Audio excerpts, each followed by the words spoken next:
Terima kasih untuk tim PW yang sudah bersama-sama memuji Tuhan dengan kita semua.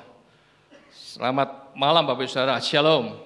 Ya, hari ini kita merayakan Jumat Agung, peristiwa yang sangat besar, karya agung Kristus bagi orang percaya. Hari ini firman Tuhan diberi judul Menang Atas Keakuan. Ya. Nah, saya merenungkan sebuah perkataan demikian. Ketika kita memperingati Yesus mati, itu seperti memperingati kematian yang lain. Ayah mati, ibu mati, anak mati. Tetapi ketika aku atau kita secara pribadi menyadari bahwa Yesus mati buat diri kita, buat diriku, buat diri pribadi kita, itu menjadi lain maknanya. Kita bisa bersyukur pada Tuhan dan menghormati karya kematiannya bagi kita. Harusnya kita tidak layak, tetapi karena Kristus sudah mati buat diri kita. Kristus mati di atas kayu salib saat kita masih berbuat dosa, masih menjadi setru musuh Kristus. Firman Tuhan berkata, untuk orang yang baik, mungkin ada yang mau mati, tetapi Kristus mati buat kita yang penuh dosa, yang seringkali marah, penuh perselisihan, ada iri hati, dan banyak hal yang kita sadari itu kelemahan kita. Itu adalah kasih karunia daripada Tuhan. Amin. Kasih karunia berbicara, seharusnya kita tidak pantas untuk mendapatkan kerajaan surga, diselamatkan, tetapi Dia datang merelakan dirinya. Kita diangkat menjadi anaknya karena karya salib Kristus. Keakuan itu berbicara mengenai kepentingan diri kita sendiri. Seringkali kita bicara di dalam istilah yang lain egois, tetapi juga kita bisa mengartikan bahwa keakuan itu bicara mengenai memiliki rasa harga diri yang berlebihan.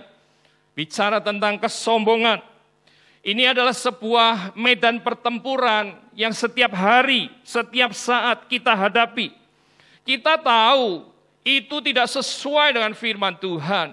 Kita sadar itu salah, tetapi seringkali kita melakukannya. Yesus tidak pernah mengajarkan aku yang ditonjolkan. Karena Yesus mengajarkan kerendahan hati sebagai ganti kesombongan. Yesus mengajarkan kepentingan orang banyak di atas kepentingan pribadi.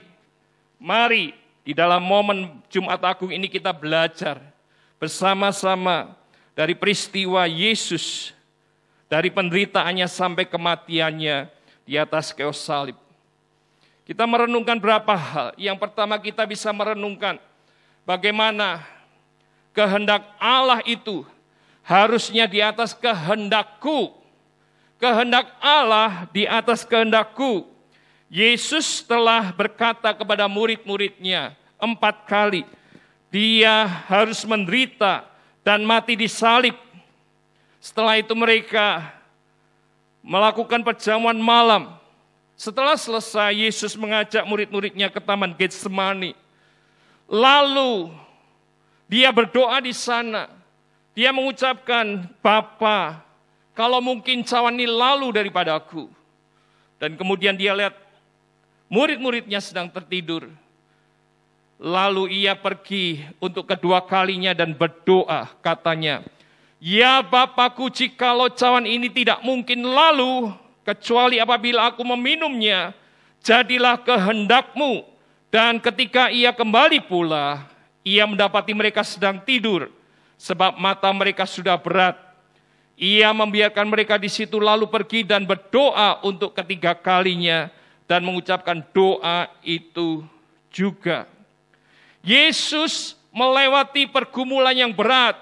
Firman Tuhan berkata, Yesus berkata, aku seperti rasanya mau mati saja. Daging tidak mau, tetapi Yesus menyerahkan kehendaknya di bawah kehendak Bapa yang mengutus dia. Ketakutannya Mungkin bukan karena kematian di atas kayu salib, karena dia sudah tahu, dan firman Tuhan berkata, dia berkata, aku akan disiksa dan aku akan mati. Tetapi ketakutan utamanya ketika dia berpisah hubungannya dengan Bapa di surga.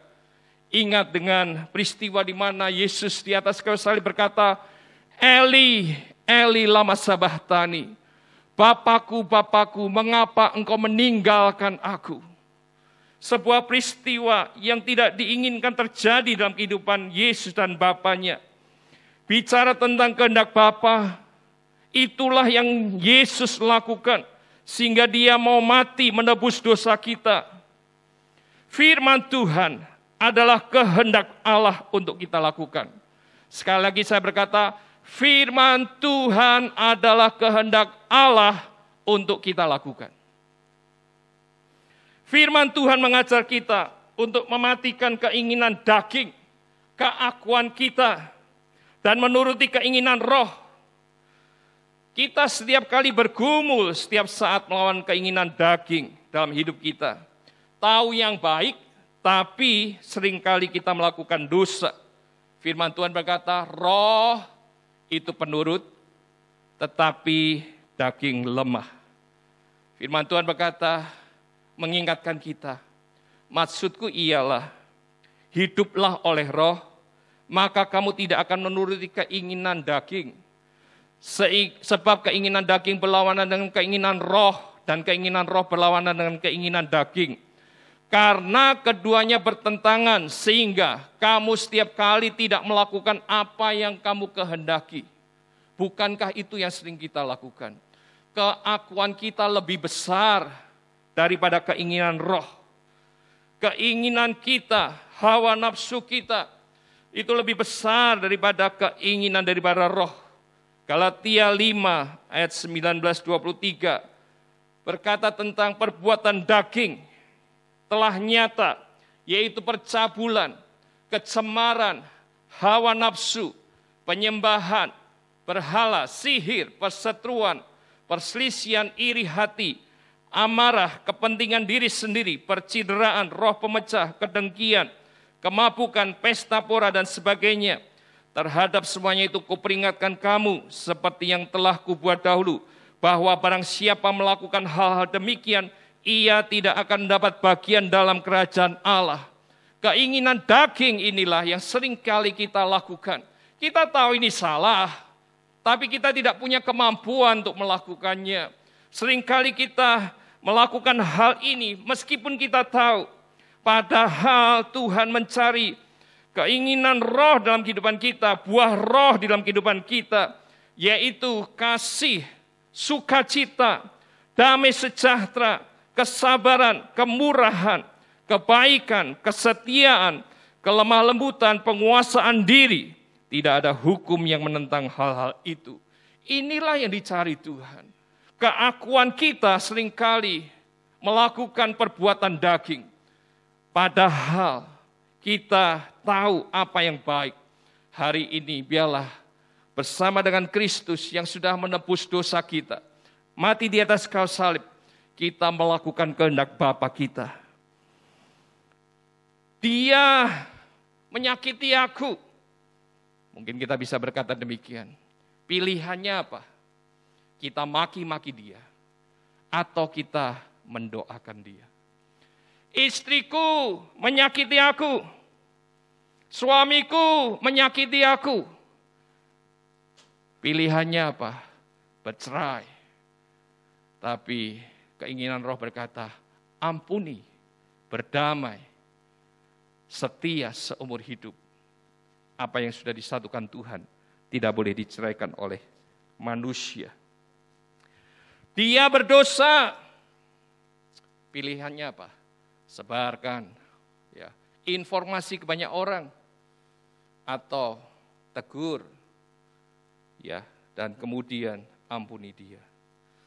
Ingat, semua yang dilakukan Kristus itu adalah kehendak Bapa. Dia lakukan di atas kayu salib demi keselamatan kita. Dia menuruti Bapa di surga. Maukah kita menuruti kehendak-Nya di dalam kehidupan kita? Kita berdoa sama Tuhan.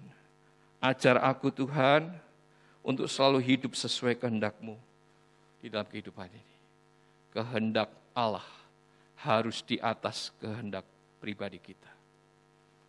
Yang kedua, kita bisa belajar dari peristiwa yang ada. Yesus diam saat mengalami ketidakadilan. Ya, Yesus dibawa ke imam-imam kepala dan kemudian banyak orang yang menuduh dengan fitnahan-fitnahan. Yesus kemudian dibawa ke Pilatus. Pilatus tidak menemukan kesalahan dan Pilatus menawarkan, karena mereka sudah berkumpul di sana, Pilatus berkata kepada mereka, siapa yang kamu kehendaki ku bebaskan bagimu? Yesus Barabas atau Yesus yang disebut Kristus? Ia memang mengetahui bahwa mereka telah menyerahkan Yesus karena dengki. Tidak ada satupun tuduhan, tidak ada satupun fitnahan yang cukup membawa Yesus kepada hukuman mati. Pilatus tidak menemukan kesalahan. Yesus difitnah pun Pilatus tetap membela, karena Pilatus tahu mereka itu menyerahkan Yesus karena dengki. Tapi apa yang dilakukan? Yesus itu diam, melewati pengadilan yang ada. Satu-satunya peristiwa yang dituliskan firman Tuhan dikatakan bahwa mereka sengaja mencari celah untuk menghukum Yesus mati. Yesus ditanya, difitnah, tetapi dia diam saja. Sampai ketika imam kepala berkata, apakah engkau Mesias, anak Allah? Dan Yesus berkata, ya, itu aku. Itulah menjadi titik di mana Yesus dianggap menghujat Bapa di surga. Dan Yesus dihukum mati karena perkataan itu. Yesus dibawa, diupayakan supaya mati di atas kayu salib. Orang-orang dan kita semua, kadang-kadang di dalam kehidupan kita, sadar tidak sadar, ada banyak hal yang rasanya kita ini lebih tinggi atau kita merasanya harus lebih dihargai. Mungkin kita berkata, aku ini pemimpin, harusnya mendapatkan pelayanan lebih baik atau lebih dahulu daripada yang lain. Mungkin kita bisa berkata, aku ini nyumbang lebih banyak ini, harusnya aku dihargai, harusnya aku mendapatkan penghargaan sewajarnya. Atau kita bisa berkata, aku ini lebih berjasa di gereja, aku bekerja dengan keras, harusnya dapat prioritas diperhatikan. Ada banyak hal yang kita merasa kita layak mendapatkan. Tetapi kita perlu belajar seperti Yesus. Dia diam saat mengalami ketidakadilan. Dan kita bisa belajar mengucap syukur seperti firman Tuhan berkata, mengucap syukurlah di dalam segala hal. Ingat pergumulan kita belum seperti Yesus. Dia rela mati di atas kayu salib. Dia diam ketika diadili. Kita tidak sampai seperti itu. Tetapi mari kita belajar. Firman Tuhan menolong kita untuk memahami. Di dalam Filipi 2 ayat 5-8. Hendaklah kamu dalam hidupmu bersama menaruh pikiran dan perasaan yang terdapat juga dalam Kristus Yesus. Ini pikiran, ini perasaan Yesus yang walaupun dalam rupa Allah tidak menganggap kesetaraannya dengan Allah itu sebagai milik yang harus dipertahankan.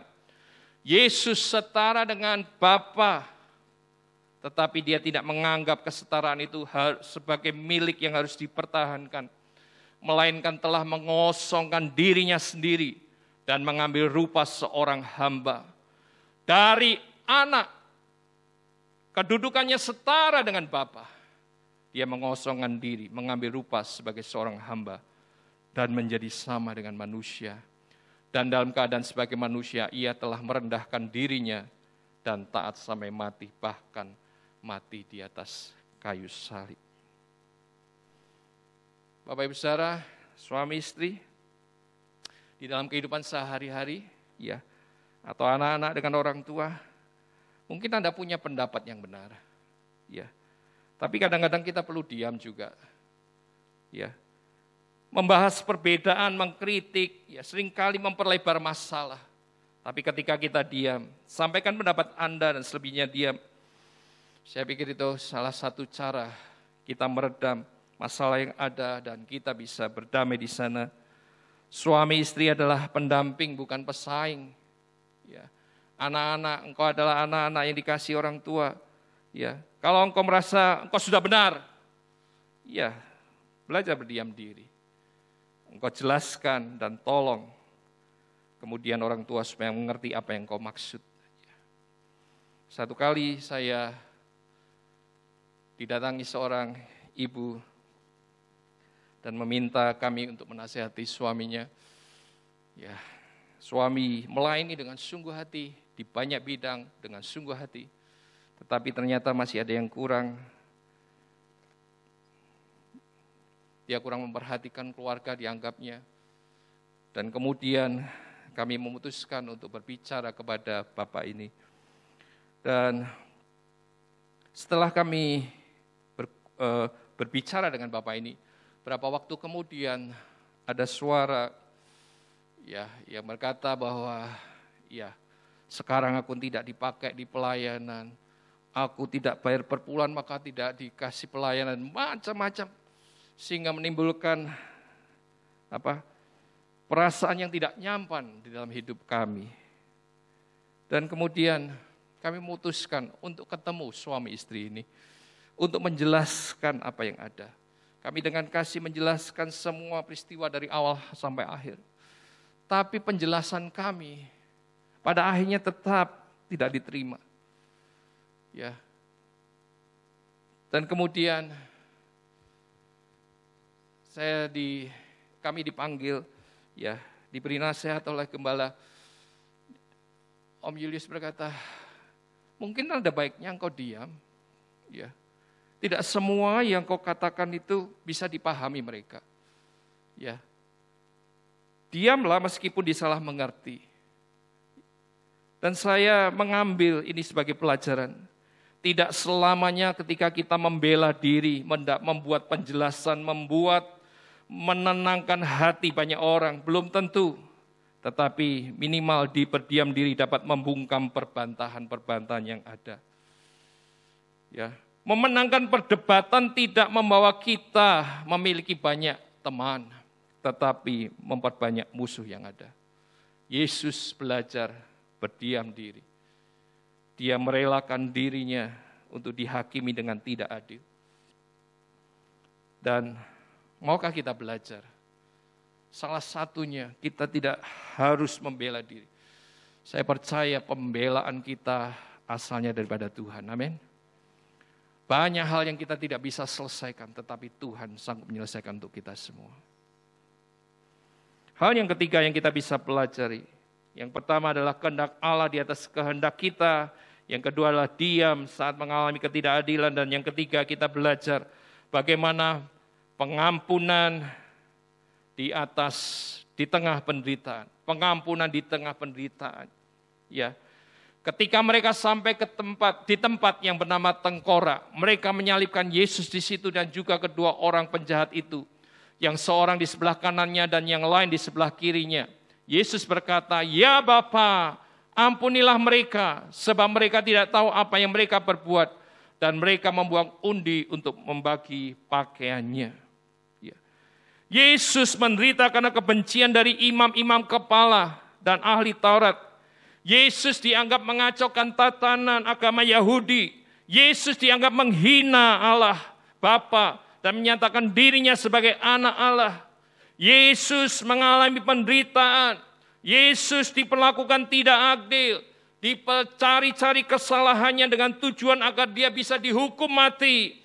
Dia dicaci, dia dihina, dia dipukul kepalanya dan badannya. Membawa salib ke tempat di mana dia harus disalib, dipermalukan sedemikian rupa.